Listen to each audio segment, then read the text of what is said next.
21 гадзіна ў Беларусі. Распачынаем аб'ектыў падсумавання галоўных навінаў дня. З вами Юлія Лабанова. Вітаю. І сёння ў выданні. Менск больш не пляцоўка для трохбаковых перамоваў. Дыпламатычны канфлікт набірае, скажем так, тэмпу. І та ж сама негатыўная рыторыка афіцыйнага Менску, она спрычыніла сярод іншага і адказ Украіны ў палітычнай плашчыне. Колькасць дыпламатаў зменшыць, некаторыя амбасады зачыніць. Почему там полный штат дипломатов, отвечающих за направления, которые поставлены на паузу? Даваць паказанні адмовіўся. Першы допыт Віктара Бабарыкі ў судзе, ды іншыя паседжанні. Увесь страйкбольны став, які ў яго ёсць, яны кажуць, што нібыта ён хацеў гэта выкарыстоўваць у мэтах парушэння бяспекі ў горадзе. Як мінімум у некалькіх краінах свету мы закрываем нашы амбасады, заявіў Уладзімір Макей пасля нарады ў Лукашэнкі, прысвечанай працы беларускага МЗС. Асаблівую ўвагу краінаў-суседак Лукашэнка надаў Польшчы, маўляў, вядзе падвойную гульню. Яшчэ ў чэрвені спявалі прыемныя слуху песні, пасля абвінавацілі ў фальсіфікацыі выбараў і падтрымалі беглых здраднікаў ды экстрэмістаў. Прапланаванае скарачэнне дыпламатычнага прадстаўніцтва і незадаволенасць уладаў палітыкаю заходніх суседзяў Ірына Дарафійчук падрабязней. У Беларусі зноў аптымізацыя, гэтым разам у Міністэрстве замежных справаў. Маўляў, у шэрагу краінаў перспектывы беларускай дыпламатычнай прысутнасці не праглядаюцца. Так зачем нам сохранять свои посольства, тратить бюджетные средства на их содержание? К чему там полный штат дипломатов, отвечающих за направления, которые поставлены на паузу? Але сапраўдная прычына аптымізацыі – дэградацыя ўсёй сістэмы дзяржаўнага кіравання, лічыць былы амбасадар Беларусі ў Аргентыне Уладзімір Астапенко. Это таксама яскрава дэманструе тотальны крах беларускай дыпламатыі ў яе намаганнях пабудаваць збалансаваную шматвектарную палітыку. Сёння знешнюю палітыку Беларусі можна смела назваць малавектарнай, каб не казаць аднавектарнай. На думку дарадцы Святланы Ціханаўскай у замежнай палітыцы, пасля аптымізацыі беларускія амбасады будуць адыгрываць яшчэ больш сімвалічную ролю, чым раней. Трэба разумець, што беларускія дыпламаты – это не такія дыпламаты, як у заходніх краінах. Задача нашых паслоў было быць гандлёвымі прадстаўнікамі. Яны дамаўлялись на нейкія кантракты, нейкую супрацу з заходнімі кампаніямі. Цяпер нават гэта перастала быць патрэбным, таму што ніхто не хоча супрацоўнічаць з лукашэнкаўскім рэжымам. Улады пастараюцца перамясціць працаўнікоў ведомства туды, дзе з іхнага гледзяшча ёсць эканамічныя перспектывы, адзначае палітолог Андрей Казакевич. Вядуцца вялікія дыскусіі пра кардынальны перагляд беларускай знешняй палітыкі, напрыклад, закрыццё там, ну, скажем, на доўгі перыяд замарожвання заходніх контактаў. Это значит переключение, хутчэй за ўсё, на еўразійскі рэгіён, і перш за ўсё на Расію, все большая залежнасць у знешняй палітыкі ад Расіі. Беларусы лічаць звужэнне дыпламатыі памылкай уладаў. Это никому не надо, это не в пользу Беларуси однозначно. Нас никто не спрашивает. Чем больше Беларусь закрывается от других стран, тем хуже будет, потому что все влияние идет от России. А в свою очередь Россия живет с таким же президентом, как и у нас. Международные отношения невозможны пока в нашей стране, пока у нас старая власть. Привет, Беларусь! Міжнародныя стасункі ў сітуацыі, калі з уладамі Беларусі размаўляць ніхто не хоча, наладжвае зусім не Міністэрства замежных справаў. Сустрэчы Святланы Ціханаўскай, контакты народнага антыкрызіснага кіравання на міжнародным узроўні сведчаць аб тым, што ў Беларусі шмат сяброў, якія зацікаўленыя ў сільнай і стабільнай краіне, якія здольныя дапамагчы нам у аднаўленні і нашай эканомікі, і нашых знешніх сувязяў. Сапсаваліся ж стасункі з заходнімі краінамі пасля выбараў, а ў выніку дыпламатычных канфліктаў шэраг працаўнікоў амбасадаў Літвы і Польшчы пакінулі Беларусь. У канцы сакавіка Генеральная пракуратура распачала крымінальную справу супраць актывістаў Саюзу палякаў у Беларусі, вынікам чаго стала новае скарачэнне дыпламатычных корпусаў Польшчы і Беларусі. Ірына Дарафійчук, Белсад. Афіцыйны Кіеў больш не хоча праводзіць у Менску перамоваў трохбаковай кантактавай групы ў пытаннях Донбасу. Пра гэта заявіў віцэ-прэм'ер Украіны Алексей Рэзнікаў. У перадумовах і магчымых наступствах дыпламатычнага канфлікту разбіралася Діяна Радкевіч. Нават калі карантин скончыцца, прадстаўнікі Украіны не прыедуць у Менск на перамовы пра Донбас, заявіў украінскі віцэ-прэм'ер Алексей Рэзнікаў у эфіры тэлеканалу ICTV. Праз тое, што сёння Беларусь яшчэ застаецца пад уплывам Расійскай Федэрацыі, у нас няма даверу да гэтай тэрыторыі. Сёння вы бачыце, што там дамінуе пэўная думка пра расійскага напрамку і антыукраінскага характару. Цяпер паседжанні трохбаковай кантактавай групы адбываюцца праз відэасувязь. Украіна мела намер перанесці пляцоўку яшчэ ў жніўні праз жорсткае здушэнне ў Беларусі мірных пратэстаў. Тады паўнамоцны прадстаўнік у кантактавай групе Леонид Кравчук прапанаваў Швецыю. Дыпламатычны канфлікт без таких прямых наступстваў пакуль на эканамічныя адносіны, таму што для Украіны эканамічнае супрацоўніцтва з Беларусю важна, для Беларусі таксама важна. Але дыпламатычны канфлікт набірае, скажем так, тэмпаў, і та ж сама негатыўная рыторыка афіцыйнага Менску, она спрычыніла сярод іншага і адказ Украіны ў палітычнай плашчыне. Ці варта Украіне пераносіць з Менску перамовы праз недавер да Беларусі? З такім пытаннем мы звярнуліся да жыхароў Берасця. Мне сложно объяснить свою мысль, но я так думаю, что это правильно. Абсолютно неправильно по одной простой причине, что мы никогда, мы славянские народы, не будем жить в разности. Все должны жить дружно. Я считаю так. Здесь я бы сказал просто дело принципа и просто повод отказа от каких-то либо диалогов и взаимодействий. Наш эксперт лічыць, што ніводны бок ад пераносу пляцоўкі перамоваў трохбаковай кантактавай групы нічога не страціць. Гэта быў у нечым такі кампраміс геаграфічны, куды сярод іншага могуць выехаць і баевікі, таму што гэта было патрабаванне і жаданне Расійскай Федэрацыі. І Беларусь адна з нешматлікіх краін, куды яны заехаць могуць праз Расію. Але пытанне ў тым, што для афіцыйнага Менску гэта была магчымасць атрымаць пэўныя знешнепалітычныя бонусы, но час якіх таксама, дарэчы, прайшоў. Таму пытанне ТКГ ў Менску гэта ўжо адыграная карта. Сябра міжфракцыйнага аб'яднання за дэмакратычную Беларусь у Вярхоўнай Радзе Украіны Саламія Баброўская лічыць, што змена месца перамоваў няmoцна паўплывае на палітыку Владимира Зеленскага ў дачыненні Беларусі. Наверное, может быть, это все ж таки принудит его сделать радикальные шаги и, наконец-то, или отозвать посла, или на другой уровень перевести разговоры с Лукашенко. 26 сакавіка на падкантрольнай прарасійскім сепаратыстам частцы Украіны пасля абстрэлу з боку Расіі загінулі 4 вайскоўцаў Збройных сілаў Украіны. 2 атрымалі раненні. 31 сакавіка украінская дэлегацыя на паседжанні трохбаковай кантактавай групы паведаміла, што Расія адхіліла просьбы спыніць агонь. Діяна Радкевіч, Белсад. На аднаго палітычнага вязня больш. Мастака Алеся Пушкіна праваабаронцы прызналі палізняволеным. Цяпер у спісе палітвязняў рэжыму Лукашэнкі 323 асобы.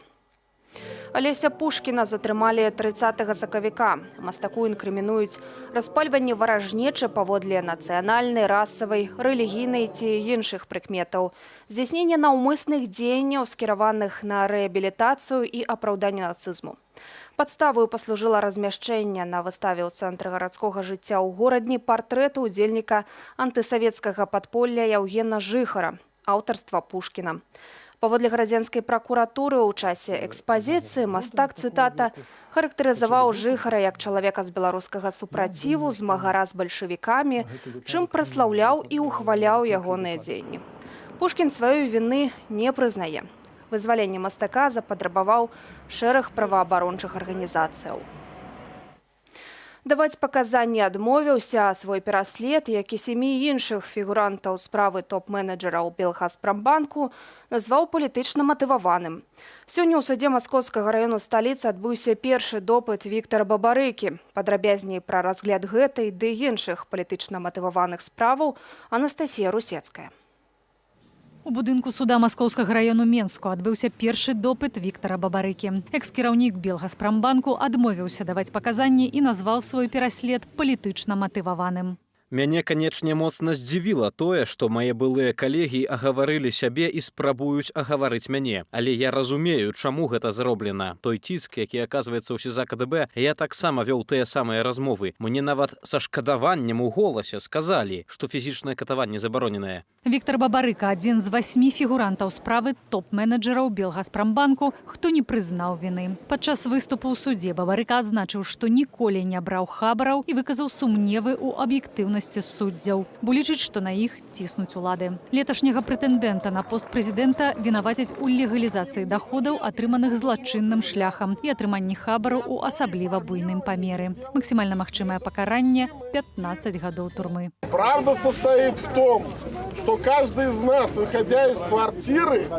видит реальный бардак. У судзе Заводскага району Менску пачаўся працэс над палітвязнем, аматарам страйкболу Віталём Шчэрбічам. Паводле дзяржаўнай абвінаваўцы Крысціны Качанавай, з 9 жніўня мінулага года і ў наступныя дні сумесна з неўстаноўленымі асобамі Шчэрбіч меў дачыненне да масавых беспарадкаў у Менску. Віталь віну не прызнае, у акцыях пратэсту, як адзначае, удзелу не браў. Это несправедливое обвинение. Муж абсолютно ни в чем не виноват. Прямых доказательств вообще ни одного нет. Паводле следства Шчэрбіч купіў і дапрацаваў прадметы для арганізацыі пагромаў, аднак злачыннага намеру не давёў да канца па незалежных абставінах. Затрымалі Віталя летась у лістападзе. Падчас ператрусу ў доме знайшлі дымавыя шашкі, петарды і страйкбольную зброю. Гаспадар казаў, што набыў усё для гульні ў страйкбол. Увесь страйкбольны став, які ў яго ёсць, яны кажуць, што нібыта ён хацеў гэта выкарыстоўваць у мэтах парушэння бяспекі ў горадзе, але тут жа ў іх ёсць заключэнне экспертаў, якія кажуць, што гэтыя ўсе рэчы яны не маюць ніякага дачынення да баявой зброі. Менскі абласны суд разгледзеў апеляцыйную скаргу Владзіміра Няронскага і не задаволіў яе. Вырак пакінулі без зменаў. Гэта значыць, што бліжэйшым часам палітвязні этапуюць са следчага ізалятару Жодзіна у калонію агульнага рэжыму на 3 гады. Переживайте, поверьте.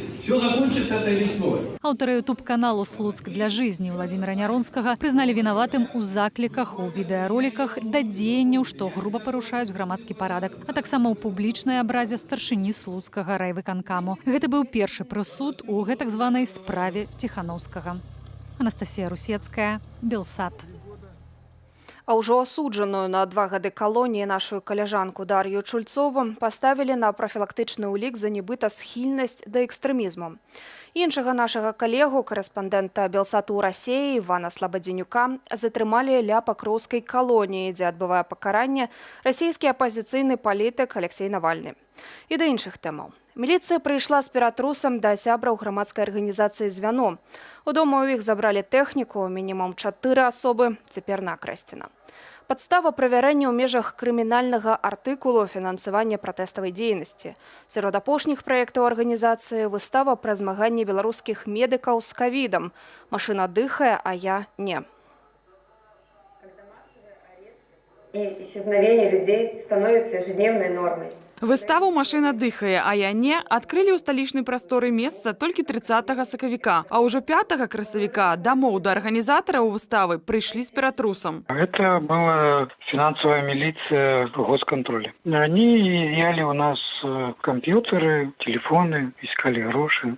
Там, где это все идет по общей статье финансирования массовых протестов. На аднолькавых падставах былі затрыманыя мінімум 4 асобы. Наталья Трэніна, Юлія Сяменченка, Ганна Сакалоўская і Тацяна Гацура-Яворская. Усе яны ўваходзяць у грамадскае аб'яднанне «Звяно». Маці 4 дзяцей, заснавальніца «Звяна» Тацяна Гацура-Яворская, вядомая ў тым ліку як арганізатарка міжнароднага фестывалю дакументальнага кіно аб правах чалавека Watch Dogs Беларусь. Бліжэйшым часам збіралася адкрываць цэнтр дапамогі людзям, якія выходзяць з месцаў пазбаўлення волі. Адзін з апошніх праектаў «Звяна» выстава «Машина дыхае, а я не». Вот что затрыманная Наталья Тренина казала на ее открытии. Как людям, лежащим на ИВЛ, тяжело дышать, так и нам тяжело дышать в нынешних политических реалиях. Выстава аб'яднала 5 праектаў, кожны з якіх паказваў праблемы сістэмы аховы здароўя Беларусі і пэўны гераізм медыкаў, якія змагаліся з ковідам ва ўмовах замоўчвання праўды і беспрэцэдэнтнага ціску з боку сілавікоў. Былі і замоўчванні, і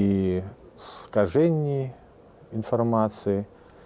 Потым шмат гвалту было таксама шматворых. Ну і все гэта, можна сказаць, звалілася на плечы медыкаў. Фотограф Алесь Пелецкі здымаў у чырвонай зоне Віцебскай гарадской клінічнай больніцы хуткай медычнай дапамогі. Ягоныя рэдкія кадры пра гераізм беларускіх дактароў былі часткаю экспазіцыі. У нас на выставке озвучивается число в 162 жертвы ковида, это 162 умерших врача. Где мы можем найти эти фамилии? Где мы можем увидеть, кто это был?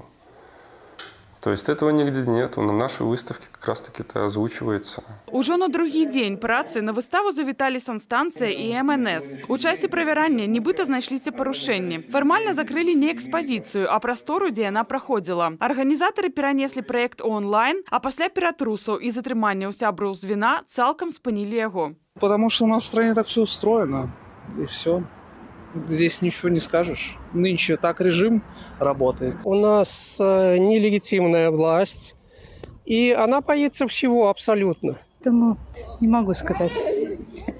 И даже высказать свое мнение, если честно, немножко боюсь. Просто у нас такое государство. Никто не хочет, чтобы знали люди правду. 293 артыкул крымінальнага кодексу фінансавання беспарадкаў прадугледжвае да 3 гадоў зняволення. Раней паводле гэтага артыкулу затрымлівалі сябраў праваабарончага цэнтру «Вясна» і Беларускай асацыяцыі журналістаў. Чынілі ў іх ператрусы. Ірына Карніенка, Белсат.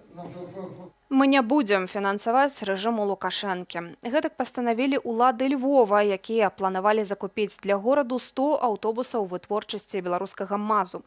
Нягледзячы на найлепшую прапанову на рынке, гарадская рада скіравала зварот да Еўрапейскага інвестыцыйнага банку з просьбай абвесці тэндэр паўторна.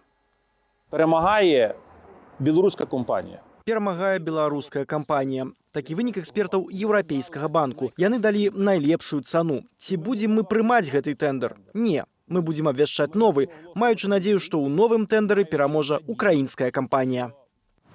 Тэндэр на закуп аўтобусаў для Львова за сродкі Еўрапейскага інвестыцыйнага банку з'явіўся ў пачатку мінулага года. Пасля таго, як стала вядома, што ў конкурсе перамагае беларускі МАЗ, з адкрытым лістом да мэра гораду звярнуліся львоўскія беларусы. Яны патрабавалі не спансараваць гэткім чынам рэжыму Лукашэнкі. Беларуская федэрацыя футболу прызначыла выканальнікам абавязкаў галоўнага трэнера нацыянальнай зборнай Беларусі Георгія Кандраціва. Адмысловец прыйшоў на месца Міхаіла Мархеля, які падаў адстаўку пасля антырэкорднай паразы ад зборнай Бельгіі з лікам 0-8. У гэтым статусе Кандраціў адпрацуе прынамсі ў чэрвеньскіх таварыскіх двубор'ях супраць нацыянальных дружынаў Азербайджану і С'ера-Леоне. У свой час былы нападнік, чалец залатога складу менскага «Дынама» Георгій Кандраціў таксама з уласнай волі пакінуў пасаду галоўнага трэнера ў нацыянальнай зборнай, якую кіраваў 3 сезоны ад 2011 да 2014 года, заявіўшы, што Беларусь неперспектыўная ў футбольным плане дзяржава. Пры Кандраціва ў рэйтынгу Міжнароднай федэрацыі футболу мы апусціліся 65-га на 101-е месца. Але лепш адмыслоўцу ўдалася праца з моладзевай дружынай. У 2011-м нашыя 21-годкі сталі бронзавымі прызёрамі чэмпіянату Еўропы, заваяваўшы права ўпершыню згуляць на алімпійскіх гульнях 2012 года ў Лондоне. А палітычны кансультант Александр Фядута ўпэўнены, што ў Крамля не так шмат рычагоў уздзеяння на афіцыйны Менск. Ці гатовая пры гэтым Масква падтрымаць транзіт улады ў Беларусі? Магчымыя сцэнары Віталь Цыганкоў і Александр Фядута абмеркавалі ў праграме «Размова». Глядзіце пасля аб'ектыву ўжо праз імкненне. У мяне гэта ўсе навіны на сёння. Больш чытайце ў нашым тэлеграм-канале. Добрага вечара і заставайцеся з Белсатам.